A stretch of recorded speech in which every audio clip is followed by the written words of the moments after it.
এমন শান্ত জীবন কে চেয়েছিল মাবুদ?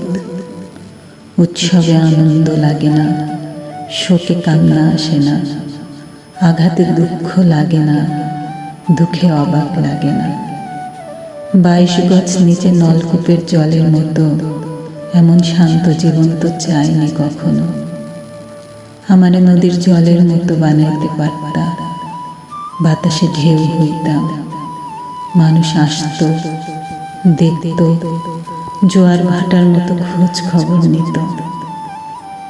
আমারে মানুষ বানাইলা, বুকে ব্যথার পাহাড় দিলা, শুধু খোঁজ নেয়ার একটা মানুষ দিলা না, শুধু খোঁজ নেয়ার একটা মানুষ দিলা না।